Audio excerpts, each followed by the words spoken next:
आजच डाउनलोड करा आणि तुमच्या आवडत्या मालिकांचा आनंद लुटा। त्या रिक्षा मालकाला त्याचे 25,000 रुपये परत दिले आणि मनावरचं ओझं अरे अरे अरे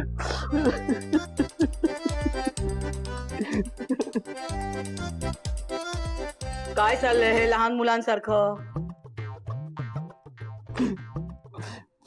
आई, मी तुझ्याशी आणि बाबांशी या घरात खूप चुकीचा वागतो ना,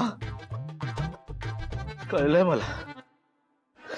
मी चिडचिड करतो, वाटेल तसं बोलतो, त्यावेळी तुम्हाला काय वाटत असेल याचा विचारही करत नाही। आता तुला अचानक वाटत असेल की मी हे असं अचानक का वागतोय, बोलतोय।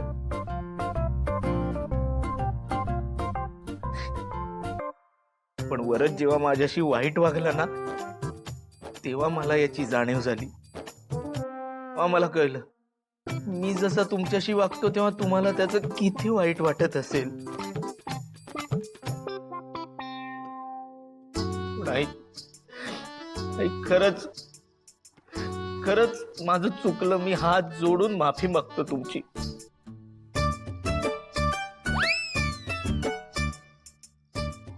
मी यापुढे असं कधीच बोलणार नाही तुमच्याशी।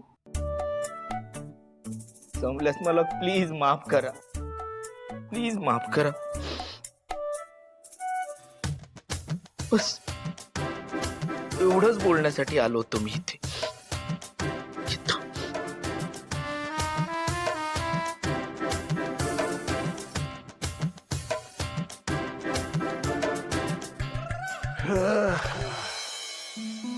अहो तुम्ही पाहिलं का त्याला?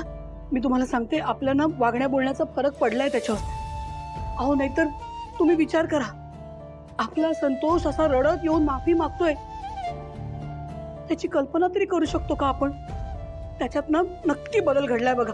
लक्ष्मी जरा थांब थांब, तू उगाच तर्क काढायची घाई करू नको। हे बघ, संतोषने किती असं असं असं केलं ना, तरी सुद्धा तो एवढ्या लवकर सरळ होईल संतोष माझा विश्वास नाही यावर। असं का बोलताय? तुम्ही ऐकलं नाही का? तो म्हणाला की वरद, तुम्हाला सांगते वरद त्याला जे काही बोललाय ना ते मी ऐकलंय। मला वाटतं त्यामुळेच ना आपल्या संतोषला कळलंय की त्याच्याकडून काय काय चुका झाल्या आहेत त्या। हो, या अशा अनुभवातूनच तर माणूस शिकतो। इतर माणसं शिकत असतील लक्ष्मी, पण आपला संतोष त्याच्याकरता हे शिकणं पुरेसं नाही। म्हणजे तुम्हाला काय म्हणायचंय? आपला संतोष कधी बदलणार नाही, त्याच्यात कधीच सुधारणा घडणार नाही?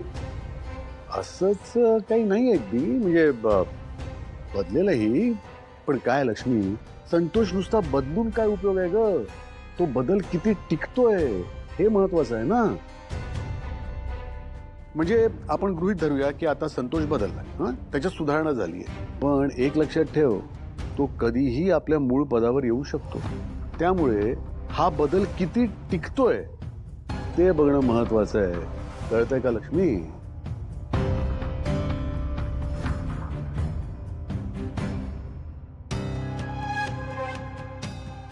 अच्छा, अशी खेळी खेळी होय संतोषने। दादा असं का वागतोय देव जाणे, पण त्याने आईला स्वतःकडे मस्तपैकी वळवून घेतलंय। आता मला अजून काहीतरी करावंच लागेल।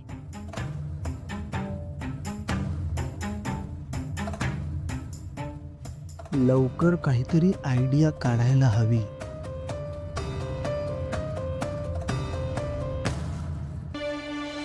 वीणा, वीणा, आई, जरा ये इथे पटकन। काय? डब्यातल्या शेवया काढ। शेवया? आत्ता? हो, गोडाची खीर करायची मला। भैया खीर? आई, गोड करायला सांगताय? काय आहे स्पेशल? अगं खूप आनंदात आहे मी। तुला सांगते वीणा, हे जे सोंग घेऊन आम्ही गेले 2-4 दिवस घरात वावरतोय ना, मुलांमध्ये सुधारणा करण्यासाठी, ते सत्कारणी लागतंय बघ। संतोष आणि मंगल दोघांमध्ये बदल घडताना दिसतोय मला। अगं दोघांच्या डोळ्यात पाणी पाहिलंय मी, दोघंही माफी मागताय। आता सगळं ठीक होणार बघ। आजचा हा दिवस दळवींच्या घरात साजरा व्हायलाच पाहिजे म्हणून खीर करायची आहे। खरंय आई, निमित्त काही असो, पण भावनाचं लग्न झाल्याशिवाय गोडाचं खाणार नाही असं म्हणाला होतात तुम्ही। आणि आज शेवयाची खीर करायला सांगताय. हे ऐकूनच एवढं बरं वाटतंय ना, लगेच काढते मी.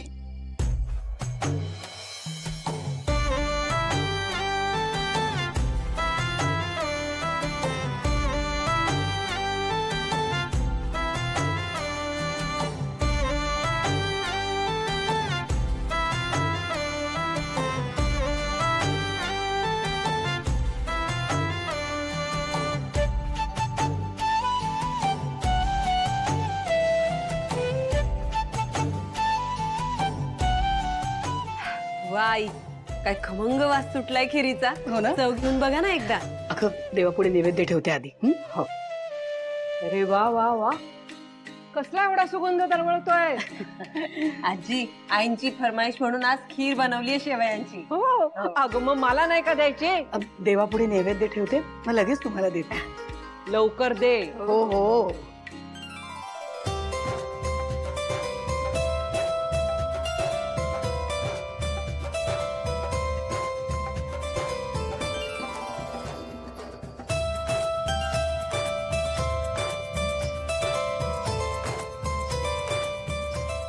आई, मला चाकून बघा ना. अगं नाही, हे बघ, तू आधी ही सासूबाईंना दे. मी आधी माझ्या वरचसाठी खीर घेऊन जाते. कधी नाही ते ओरडले त्याच्यावर, तेव्हापासून कसं तरीच होतंय बघ मला. आणि त्याला खीर खूप आवडते ना, आधी त्याला खाऊ घालते. हे घ्या.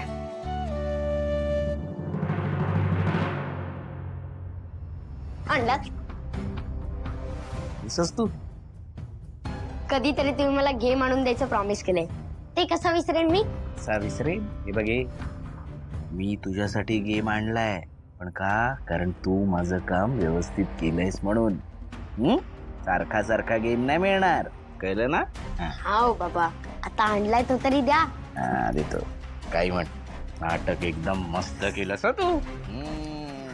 मोठा होऊन ऍक्टर होणार. का नाही?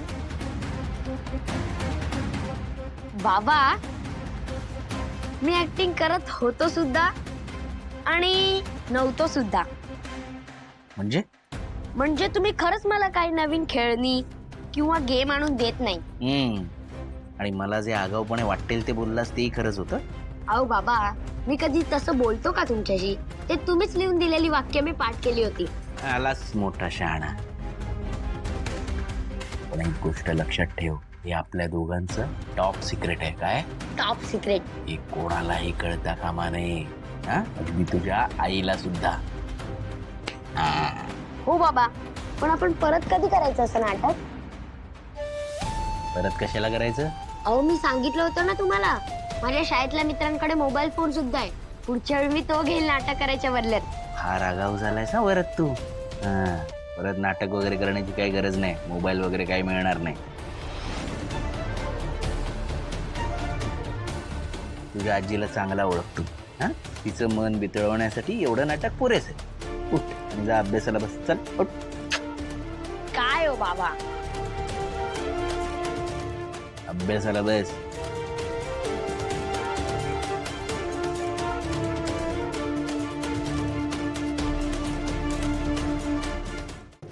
लक्ष्मी निवास